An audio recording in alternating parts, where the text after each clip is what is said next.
This is Signal and Noise, bringing clarity to data, tech, and AI.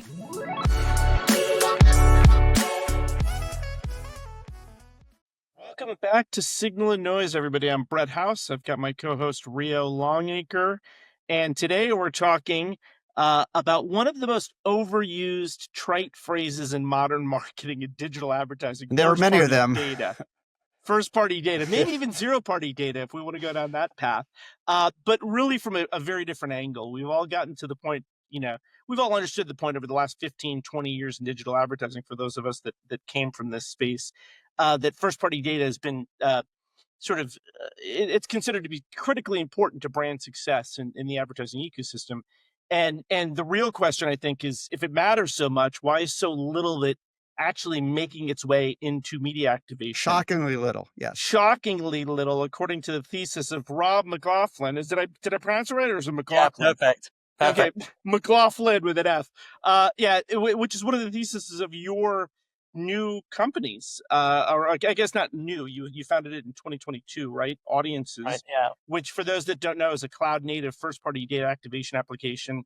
And your big thesis is that the problem isn't that brands don't have first-party data; it's that they're really not. There's something blocking their ability to actually activate that, and we'll talk about that, dissect this in this episode. But your background, Rob, great to meet you. Welcome to the pod. I know you've spent years working at the intersection of data, marketing, activation at Sky, Barclays, and then you had an exit as well with Loop. Is that the name of the company, Loop, in 2023? So that was a consulting and tech company, and you exited that, and then, but it seemed like there was a simultaneous play to found Audiences right around 2022. And tell us what you're doing there, and tell the audience a little bit about yourself. Oh, thanks, Brett. And Rio, Brett, great to be here with you. So thank you. Most formative bit of my background was as head of data at Sky.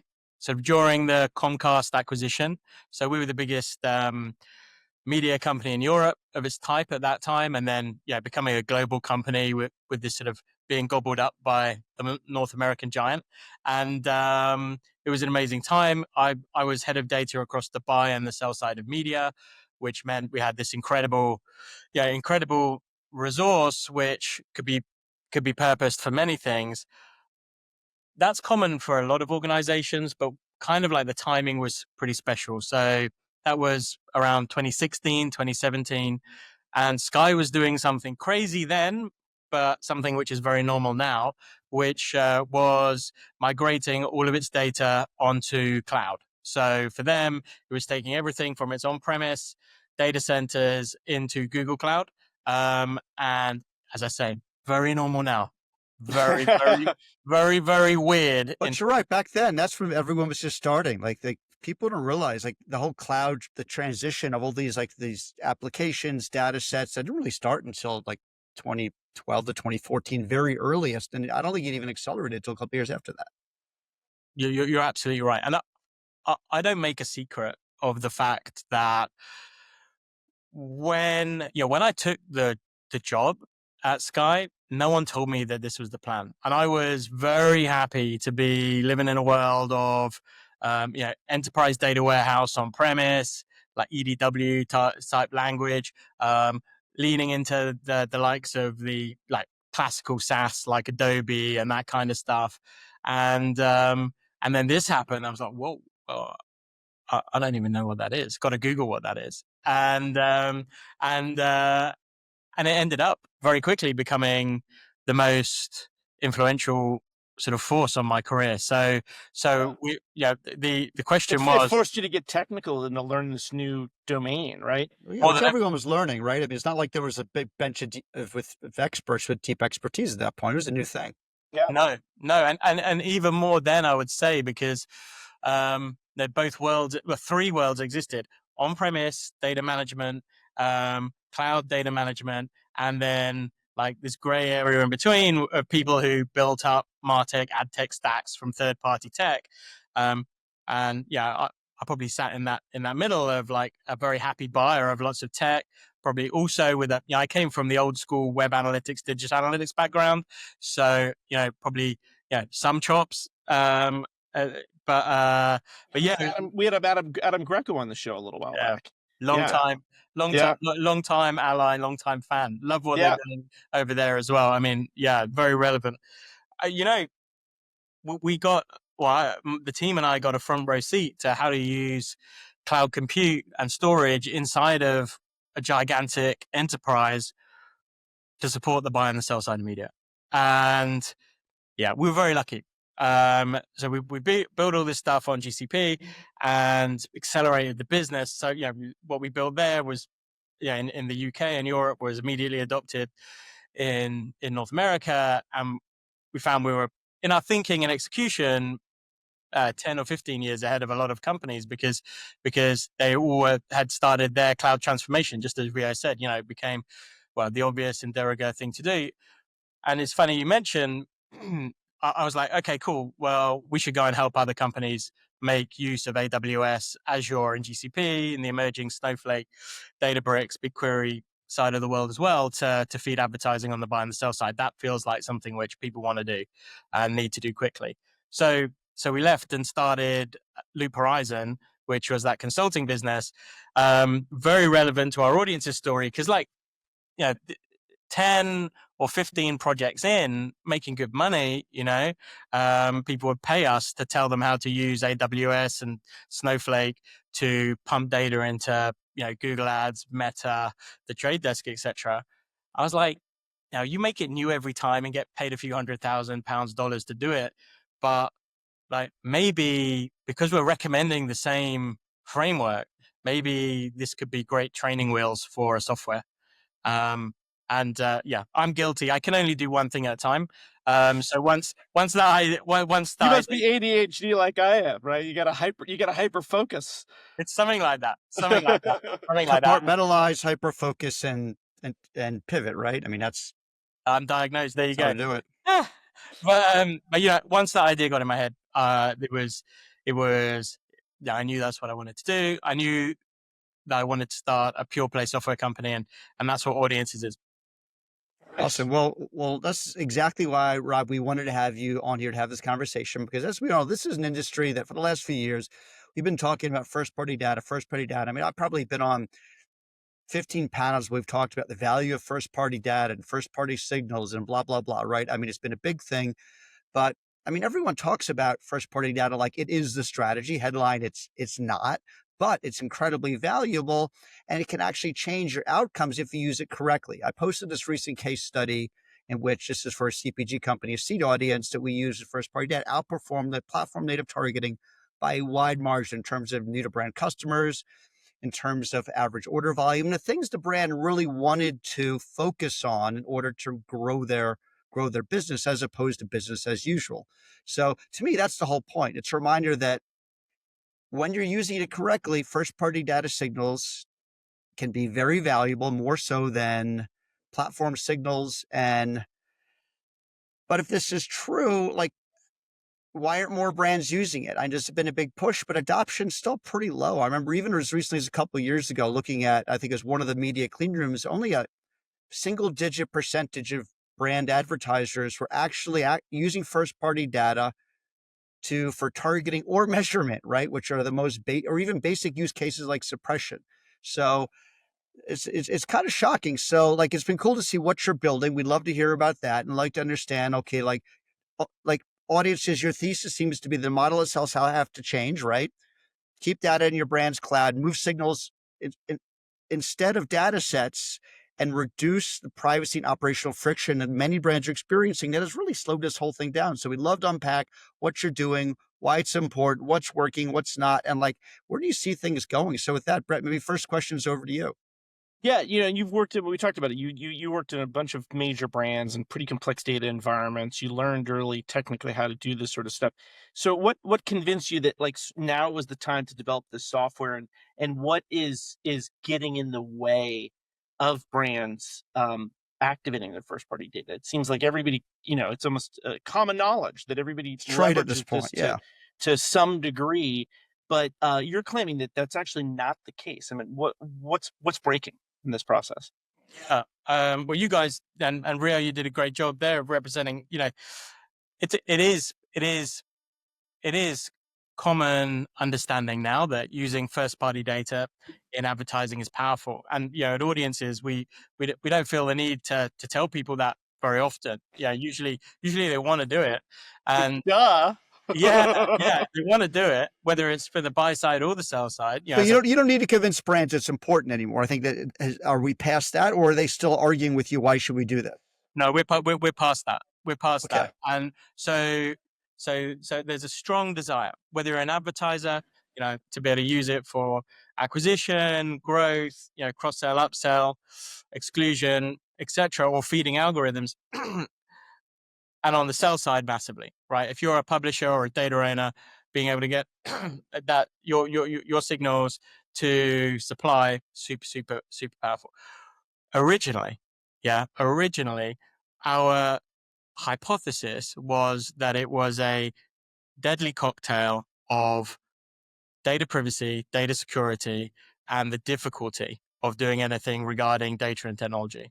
Yeah. Well, especially with GDPR in the UK and Europe in general, right? GDPR, much stronger. CCPA, all similar. Alphabet soup of privacy laws, and every country has them at this point. So yeah, really. And then in big organizations, once you might be successful with talking to a DPO, sorry. Then you're going to have to talk to InfoSec. So we spend a lot of time talking about privacy in ad tech and advertising.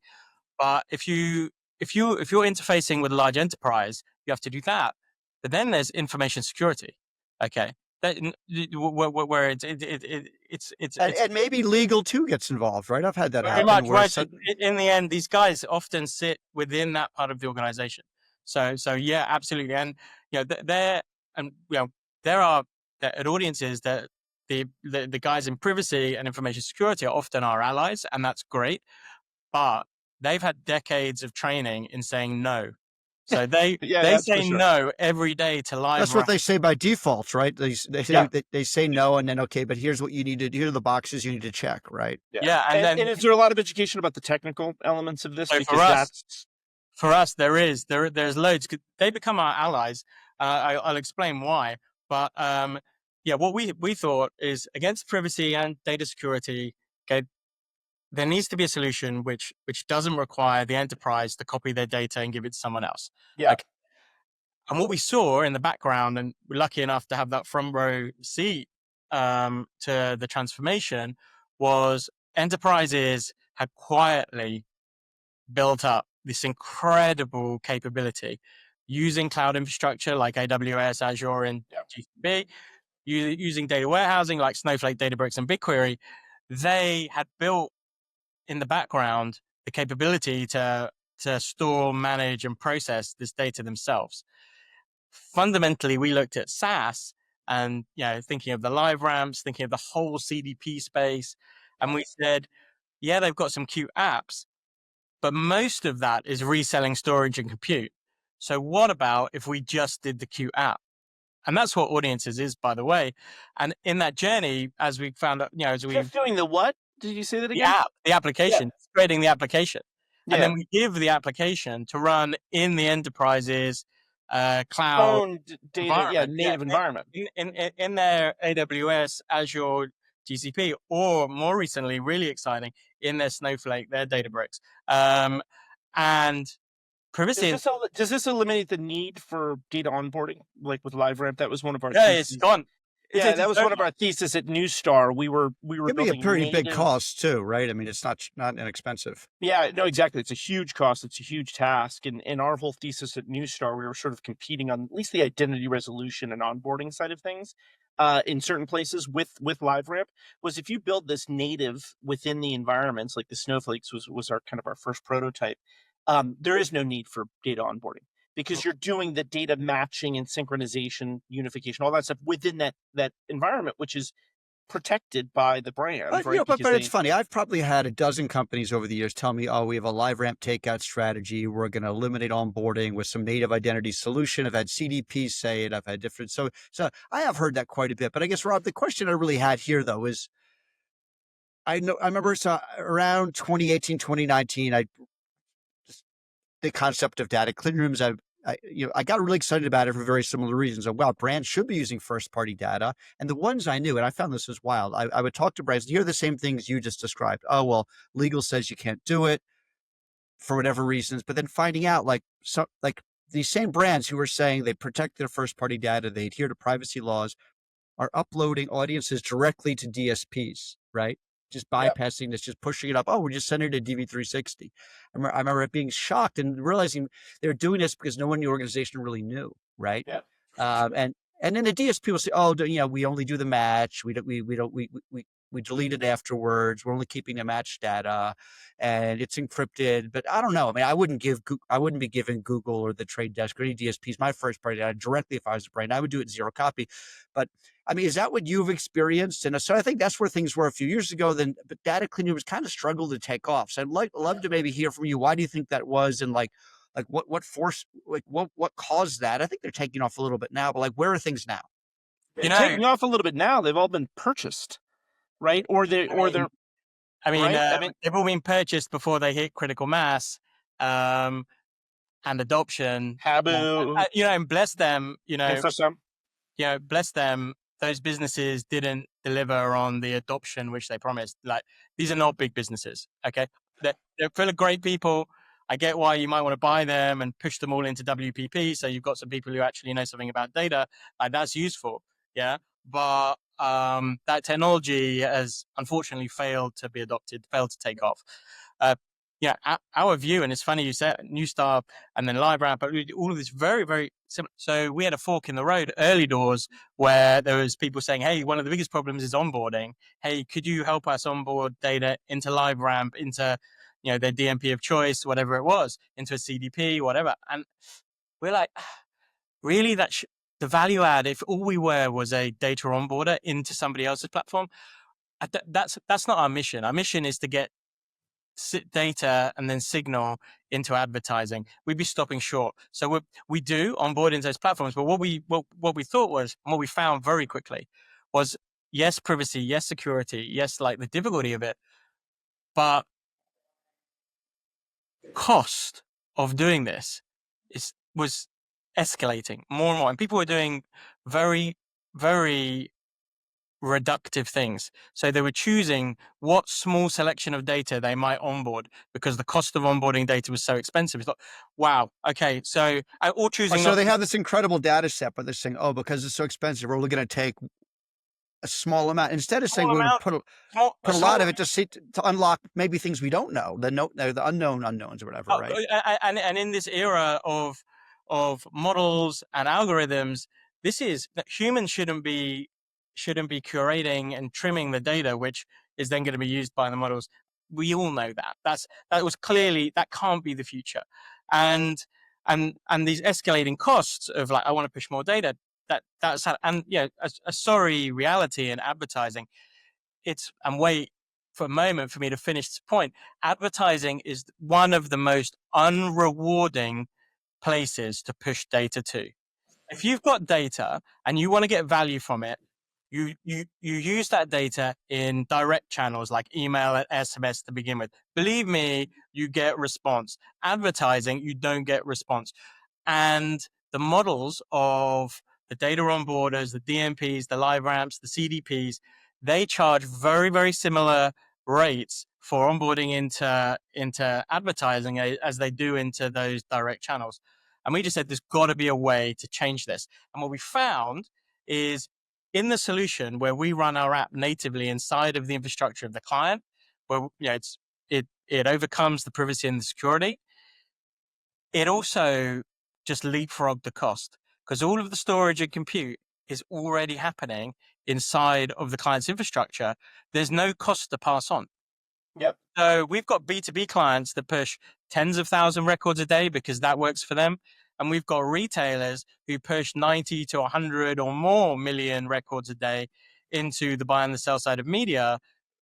And you're not paying data in, data out costs, which sometimes can duplicate, right? You send your data out, it gets on board, you bring it back in, and you get the big taxed both costs, ways. like where brand might get hit, like if they're, let's say they are uploading this, like how are these cloud providers like dinging them, like, and why does it add up so much? Yeah, I mean it's the CDPs, it's the onboarders like LiveRamp and similar. They get charged in two ways, and they should talk for their model, but it's storage and it's compute. So it's number of records is the traditional way, and there's a lot of that still, understandably, because the more records you store, the more it costs, and it's hard work. And then the processing. So then you want to push it to Google. Okay, well, I want to push 100 million to Google. That's going to cost this. I want to push 100 million to Meta. Well, that's all the work again, just for that next channel. And then I want to push it. On average, our clients push to 12 to 15 different channels, and they want to push everything every day. So that's a gigantic amount of compute, and that means large bills to those SaaS platforms. What we realized is because our app runs inside the infrastructure, the cloud infrastructure, which the office of the CTO has already sanctioned, all of those costs are already accounted for. And actually, they're very small. They're very, very small. It's another secret of our industry or of the ecosystem.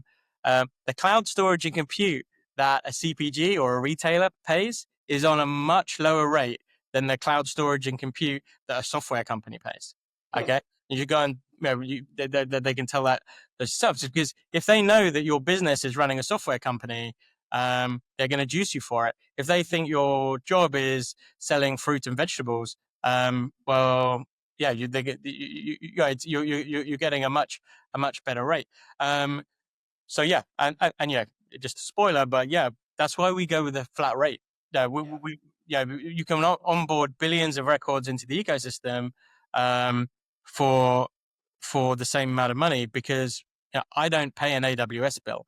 Our organization doesn't have a Google Cloud license, which we run all of this on, so we don't have to pass on those costs. And the no data movement process, I mean, not only reduces cost, but I'm assuming it reduces a lot of the legal compliance, data governance issues that you might run into when you start moving between platforms. Right. Some of our biggest advocates are data privacy officers at InfoSec, and it's a long-standing kind of joke or bet at audiences that I won't walk on stage next year at Adweek New York. I'll walk on stage at Info Security World in, I don't know, Basel or somewhere like that. Yeah. That'll actually be, because that's where a different crowd. It's a really different crowd. But if you can make that crowd laugh. Well, they're the biggest fans, and this is a direct quote. A DPO, data privacy officer at a major retailer in the UK said, I'm used to just receiving the next madness which marketing has dreamt up and having to say no. And for the first time, I can say yes. And these guys, and you have met them, these guys love to represent the business. And they love to echo the corporate goals all around growth, but also around responsibility. So that putting them in a situation where they can say yes is really cool. So Rob, I'm really glad you brought up the cost element or two of this. And I think there's maybe even another dimension. I'd love to explore this with you. So I've run into this when looking at, let's say, solutions for onboarding first-party data, right? For media, not for, other things, right? For let's say, for advertising use cases. I think a common issue is, the way that most brands buy media, they give their media agencies budget, and then the media agency says, okay, we're going to take the budget, and obviously there's going to be tech taxes and other brand safety, ad verification taxes that come out of working media, but we're going to control all that. So I think the issue becomes, okay, that if a head of media then finds that, there's going to be additional costs for data onboarding, additional costs for this, it becomes, I don't even have budget to pay for that. The agency is not going to pay for it, right? Because they don't want it to come out of it would literally come out of the bottom line, right? Yeah. Where does the money come from? And is that an issue you run into? Like, who's going to it's not the amount necessarily, but just what budget does it come out of? What P&L does it come out of? Have you run into that? Yeah, well, we had to have a very clear line of sight of who pays for it. And for our business model, it's the data owner who pays for it. Okay. They're the ones who have to get comfortable from a privacy and security perspective. They're the ones who are going to receive the ultimate value from using their data in the buy or the sell side of media. Yep.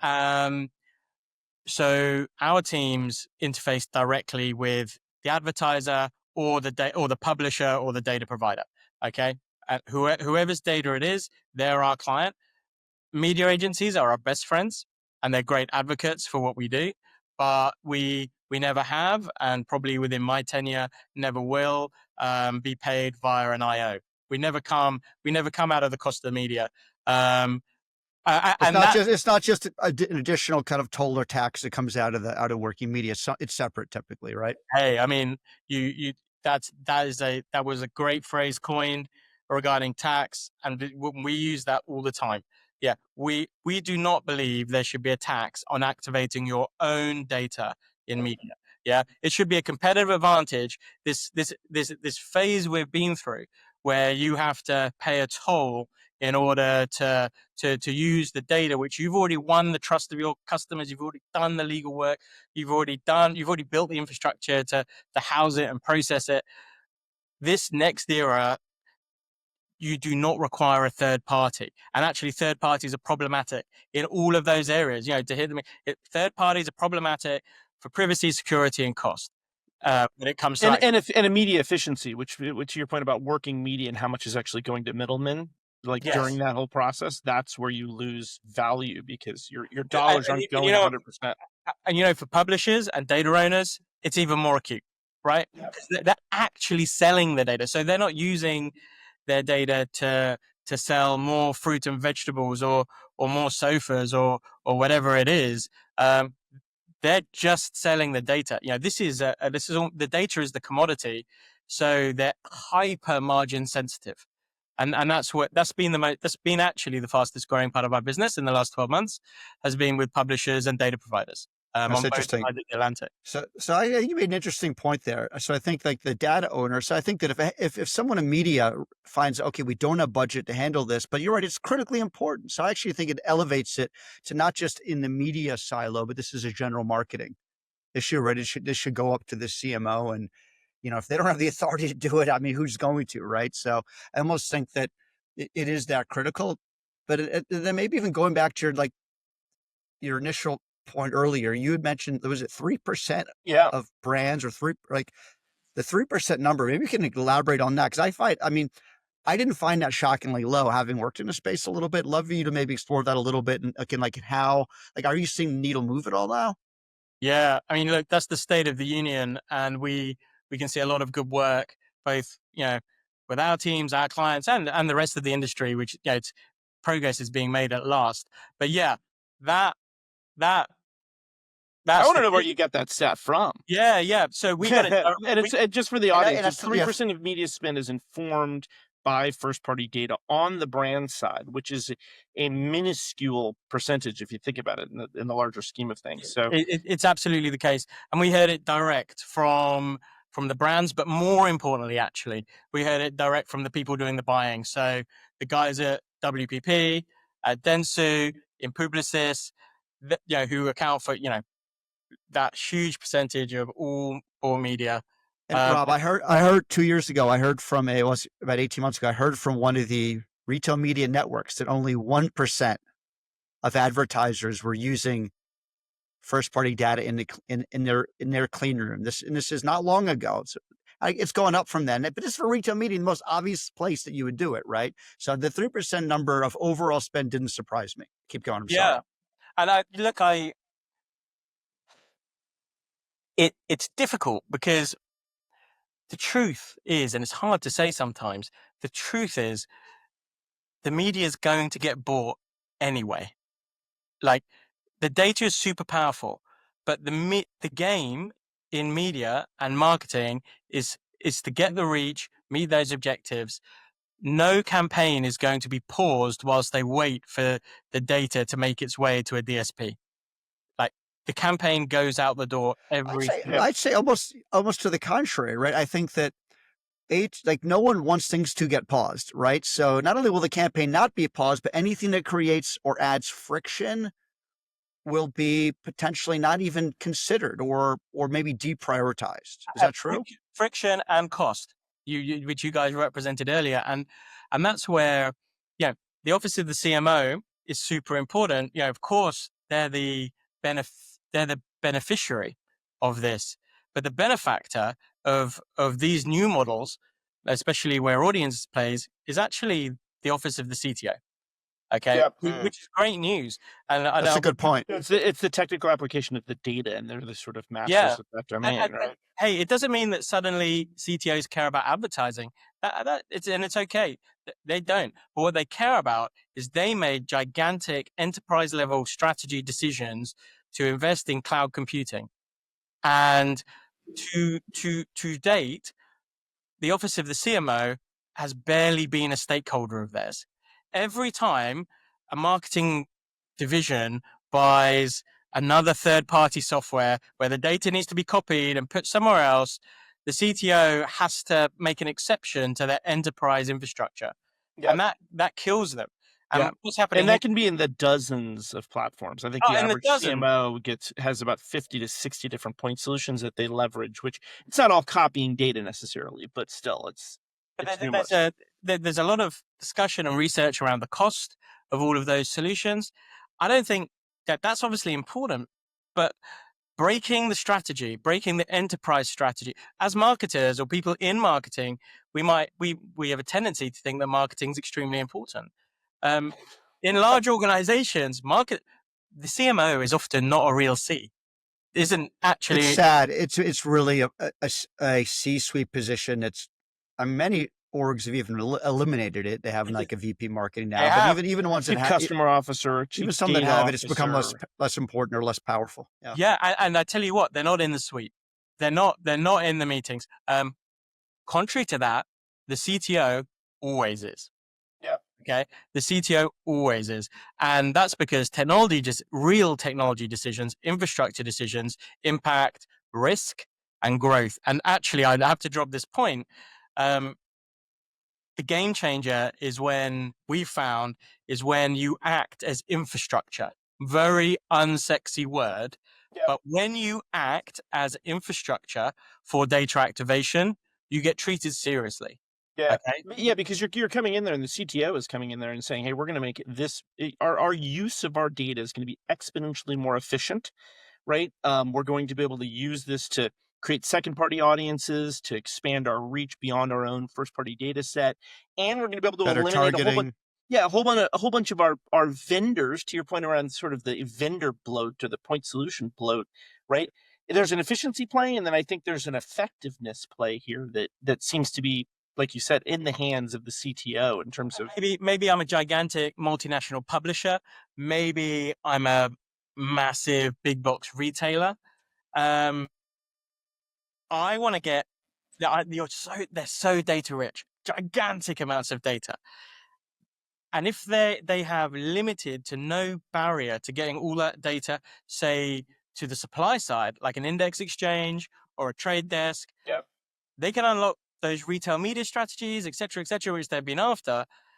If it's working off like that infrastructure, which they've already built, nothing's a no-brainer in large organizations. But what it is, it's tick, tick, tick value. Yeah, but how far away are we when you work with large organizations like that? Because I've seen a ton of that in my career. How close are they to getting to that promised land of kind of unified data across very large siloed organizations with multiple data sources? I mean, are you finding that's we're getting closer and closer to big brands getting more sophisticated in that way? We are. And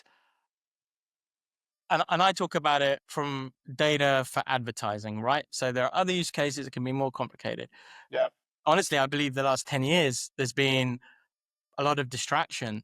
A lot of talk about, so one of my favorite ones is identity resolution. Okay. So look, I grew up in marketing and media. Media loves scale because it loves reach. Okay. And it loves addressability. Identity resolution, in my view, is anathema to that. Okay. Identity resolution, look, and this is my point of view, but identity resolution is about picking the one ID that you're going to use out of many IDs. The most persistent of the IDs. Yeah, right? I'm not interested in that. I'm born out of media and advertising. As long as there's permission or you're comfortable to use with the permission for those IDs, we should use all of them. And then the demand and supply side will dictate what's useful or not. Don't worry about that. Don't waste any time doing that.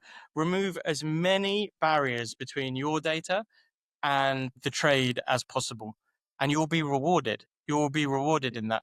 And yeah, so actually, and Matt, my co-founder, like often talks about this. There's been a data inferiority complex in many organizations where they're like, oh no, well, we've got multiple silos of data, or we've got we still need to clean up that data. Well, is it permissioned? Yes. Okay, let's get to work. And you can bring multiple sources of that. In the end, you can push, many of our clients, they have 4 or 6 or 8 different divisions, and they've been built through acquisition. So they've all sat with multiple warehouse tables for each division. Yeah, it's story as old as time. And they've had this some confusion over the years of, hey, we should create a single customer view, bring it all together. But financing in these organizations will never finance a cross-organizational project like that. So, years go by and it still hasn't happened. If you remove the engineering and the cost of pushing, let's say, 8 different data sets into the same DSP seat, for example, and then the DSP does all of the resolution. Yeah. You don't have to do it. And also, it's interesting you're saying though, because I think looking at marketing versus advertising, right? I mean, and especially, I also think it depends on the industry too, right? When you have additional compliance, but advertising, you don't need to be as precise, right? If you're marketing to your own customers, you better know who everyone is, right? Better not, but if it's advertising, you're just trying to drive demand, your fidelity doesn't have to be quite as precise, right? Because you're just in the campaigns that are going out at any given point in time, the advertising campaigns, at any point in time, it's not, there are going to be far fewer customer targeted campaigns than there are acquisition campaigns. Okay. Yeah. I'm sure someone will find an exception to that. But if I walk into, a telco and look at their campaign laydown, 80 to 90% of it is acquisition. And then, 20 should be distinct from CRM, right? Or it's completely even service emails, right? I mean, those you better get right. But you're right, for advertising, it doesn't matter as much. That's not our job. Yeah. And also for those people who are doing that job. And another great thing that gets a lot of airtime at the moment, we talk about CRM managers being one of the most undervalued roles in organizations, because they can bring everything they've been doing in direct for such a long time. But isn't customer growth as well as customer acquisition, isn't that all in a sense fall under the category of advertising, right? So if I'm a retailer and I'm saying upsell, cross-sell opportunity, you might also like suggestions that are being sent to me via email or whatever direct channel they've got with me. Isn't that advertising? That is. And you can do a lot of good work there. But what we find over and over again is advertisers, the majority of their focus is campaigns which are acquisition focused. Yep. And the role of data, by the way, is gigantic in those. So first, deterministically exclude all of your existing customers. Everyone feels smart and clean and clever after they've done that. We suppressed our customer list. Great. Okay. Oh my God. That's something that you should, people were doing that decades ago. They have, but not in advertising, man. Not in advertising. I don't know. Whatever. No, you're right. You're right. Like direct mail industries like that has been doing, but you're getting ads for them on, in the open internet, in the walled gardens, and on CTV all day. But you're right. No, you're totally right. Isn't this an identity resolution problem? Yeah. Well, no. Yeah. Nice. They're not suppressing and they're wasting money talking to the existing customers, and there's a massive customer experience problem in that as well, because you're showing offers which you're not eligible for. The worst is retargeting when you've already bought something, when the same pair of sneakers follows you for weeks and you're like, I bought this is crazy, right? What a waste. I mean, retargeting is maybe this, it's the scale is not as big, but it's a lot of money that's being wasted. It's a lot. So look, we just find in the first month or so of working with a client, suppressing existing customers for acquisition. That's huge. Super powerful. It's so easy. The fact that we're not doing it's crazy. Then obviously seeds for lookalikes. Whatever your version of a good looking customer is, get that into the channels and keep refreshing those as much as possible. Yeah, And you know what else is good I've seen too, Rob, is that like not only can you, but that's only just the most basic stuff with first party data. Then when you pull in lifetime value, average order volume, things that you know because like they're customers, then you can begin to do really amazing things. What do our best customers really look like? What customers should we be marketing to, right? And then like, how do we take these and then extrapolate these from seed audiences to bigger audiences that are out there? I mean, I think that's something very few people are doing. And I'm sorry I cut you off, but I got excited. Not enough people are doing it. That's where the huge value is. And I would link it back to like the relationship between data, signal, and advertising is very different between the relationship between data and direct channels. Okay, and that is why data is so rewarding when you use it for suppression and sees for lookalikes and advertising. And when you use it for targeting to upsell, cross-sell your existing customers, advertising is very disappointing. Okay, I still think there's lots of good work to be done, and it should be, but the role of other channels is far more successful there. Like you walk it, and also you walk into the media agencies, they are very adept at building acquisition campaigns. They're less adept at customer growth. Okay, so we pick as few fights as possible. And Okay, well, Rob, on the agency front, I mean, love to know, like, how have you been working with agencies? I mean, agencies are changing. I think they are becoming like building their own. They're trying to get better technology. I mean, I think some are doing it better than others. They're starting to have their own platforms. The big focus on bringing their own identifiers so they can have some IP. How are you working with them, and like, what challenges have you had, and what successes? Love you to talk about that a little bit. yeah, we love the fact that all of the major networked agencies and many of the indies that we work with already, they're big supporters of our approach and the way we do it. Yeah, fundamentally, they get to do their job. When we have a client in common, they get to do their job, but the ad accounts running are enriched with the data signals which we're providing. So like literally they don't have to lift a finger. They don't have to pay for anything. It's just their clients are giving them tools which are super powerful in order for them to do their job. So we love that. They're super smart and get it very, very quickly. So far, and this surprises some people, so far, like those acquisitions that Publicis have made, that WPP have made in the clean room and similar space, it doesn't really impact us, because I think there are multiple reasons, and I don't know if that was kind of part of your question, but fundamentally, the data owners are the advertisers, or in the third party case, the publishers or the data owner, or the data providers. Agency, in my view, I worry for agencies when they talk as if they are the data owner. Okay, they're in often the data owner. Okay, they occasionally are a trader of data in between a data owner and the advertiser. Publicis is maybe the best exception with Lotame, where they really have acquired some serious data sets. I think that's an incredible business. I'm not alone in thinking Epsilon, Publicis with Epsilon as well, yes, right? And then but Omnicom and Axiom, right? Yes. So you're getting But we wouldn't be alone in saying, are those third-party owned data sets? Is that really the future?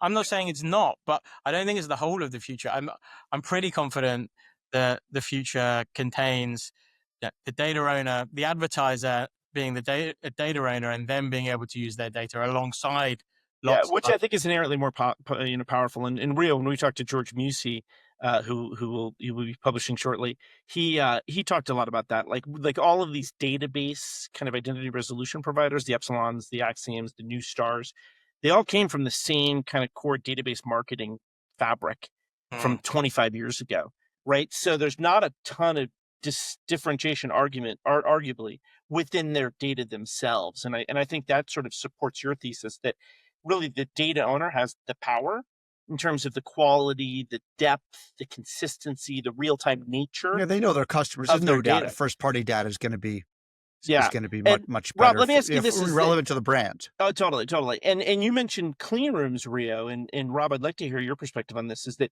to me, the number one use case of sort of clean rooms, or at least native data architecture, where you can, is second party use cases, right? Where you're a retailer partnering with a CPG company, you're an airline partnering with a hotel company to say, hey, we're going to cross pollinate, because we know if your customer's arriving in Miami and staying at the on JetBlue, that the Marriott might be interested in targeting them with a hotel offer, right? Have you seen a lot of those use cases? Because I found that honestly, a lot of brands aren't particularly sophisticated, which surprises me, despite all the clean room hype that we've heard in the last 20 years or 10 years. Have you seen a lot of those use cases being sort of leveraged and thought about? So we've seen a lot of work in that space and a lot of use of clean rooms. I say only slightly tongue in cheek, a lot of use of clean rooms to create very expensive Venn diagrams. Okay. Of how this data could meld and be used together. You might imagine I've got two issues with that. One, that data that you brought together on a clean room, that's not the match data for the DSP. That's the two brands' data. You haven't done the match of the DSP, so it's not your real audience in media yet. Yeah. Okay. And two, you've had to compromise privacy and security in order to just create this Venn diagram, which isn't even actionable in media yet. Because in order to make it actionable in media, you're going to have to onboard it into a DSP. Yeah, and that might be a 50% or 30% hit rate. If you're using Amazon Marketing Cloud or Ads Data Hub ADH, I mean, in theory, you are pulling in platform signals, for the match. So I think those would be the exceptions. But I mean, for generic clean room, like, no, you definitely would not be. Well, see that you see, Rio, that worries me though, because your a brand strategy, an advertiser strategy is going to be Amazon centric. Yeah, like that might work for then your Amazon DSP campaigns, but I want to push out to Disney Plus, and I want to push out to the trade debt. That would work for one channel, 100%. That would not work for others. It's very important. I throw shade on something, but I want to say the reason I do that is because the answer, we believe, is just staring us all in the face, which is brand A and brand B push their customer files, encrypted, of course, to a DSP or to multiple DSPs, and make that overlap happen at that DSP at the point of media. Okay, then you're doing it with you're finding that overlap with the real available audience, and you can action it straight away. Yeah. I probably don't need to say this, but there's no associated cost for doing that as well. And the data was going to be at that DSP anyway. So all of the DPAs and stuff like that you'd need to sign in order to work with that DSP were always going to be signed anyway. It's interesting, Rob, you bring up, like, in the future, if we really think like some kind of agentic trading will start taking place between, let's say, buy and sell side, right?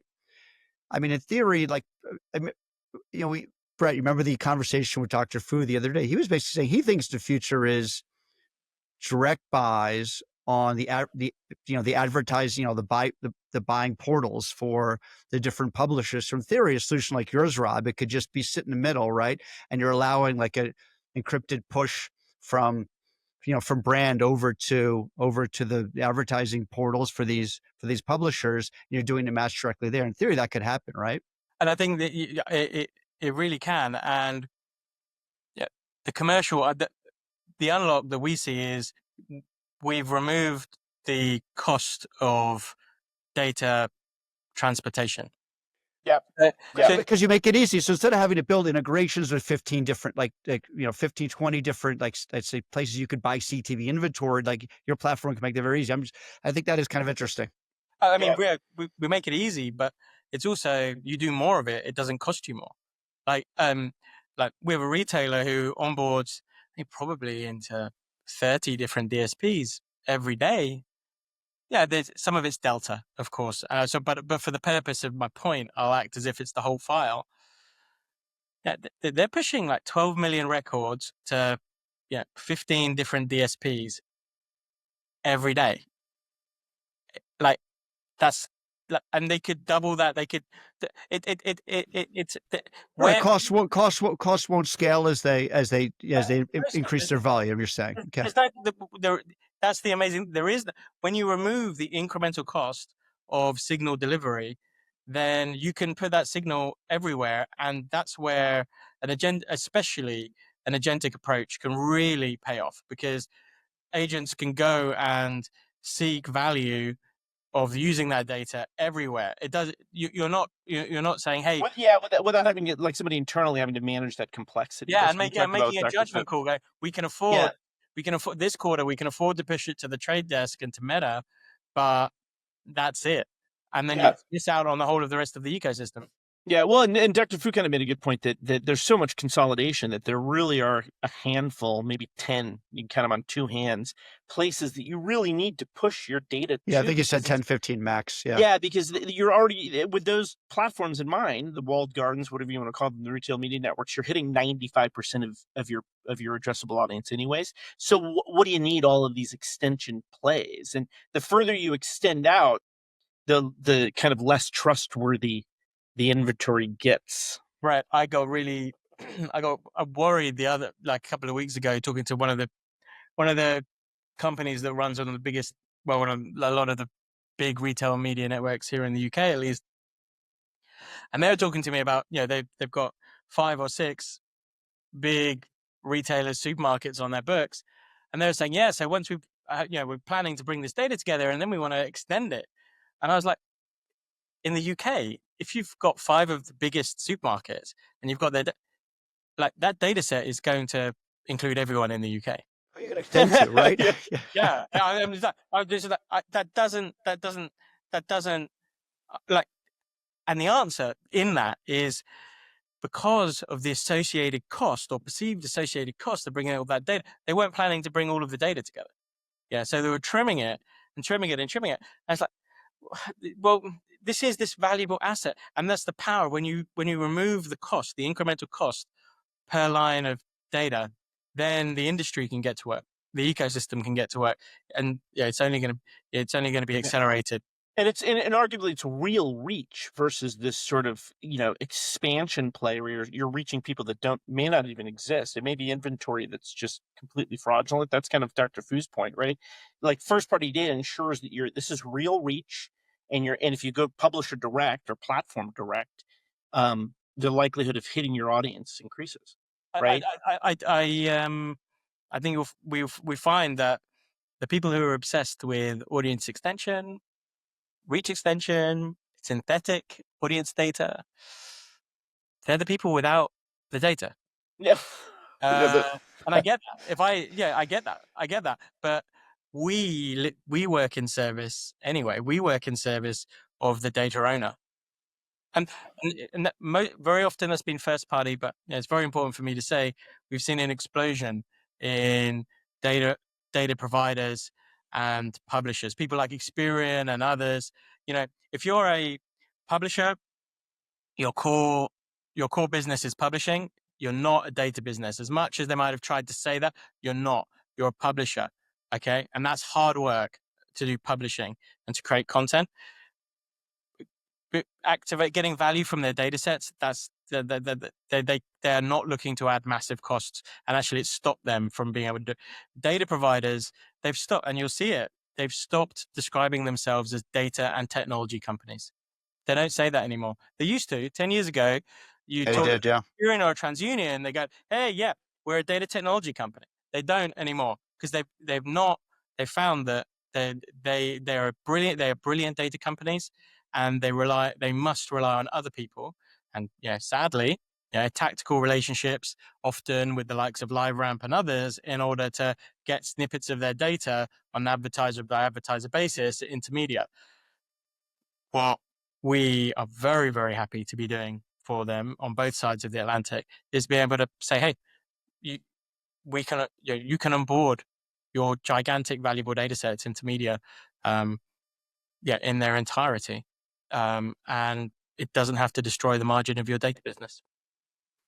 That's a good point. So, Rob, yeah, we unfortunately don't have too much time. We're about a little under an hour.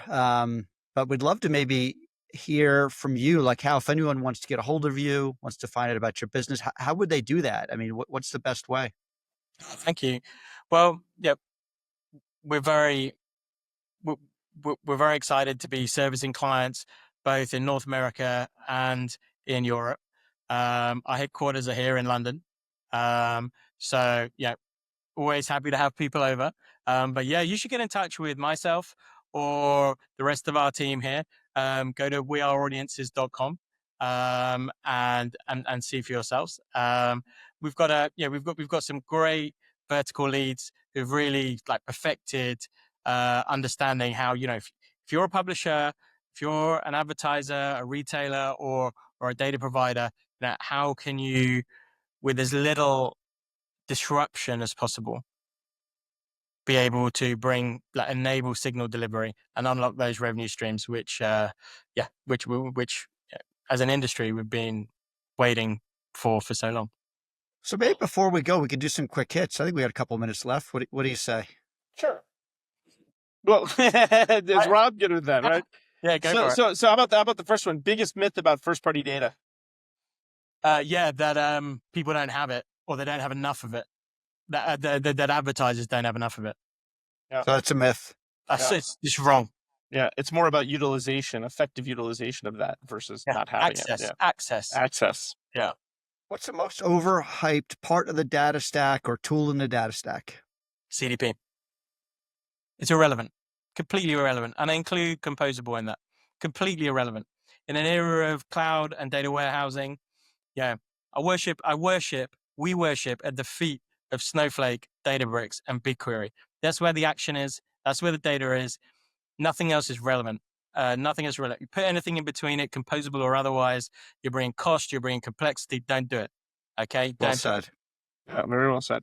So suppression, reach, targeting, or retail media, which is the most undervalued use case?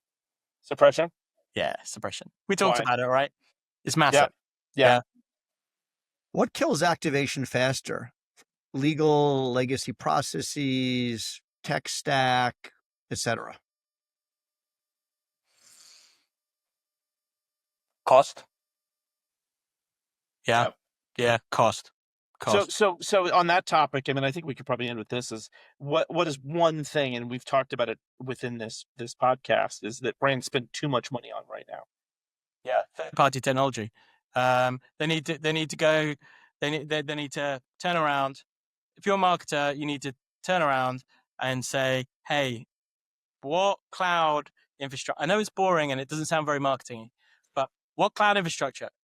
What data warehousing infrastructure? Okay, that's where all the data is.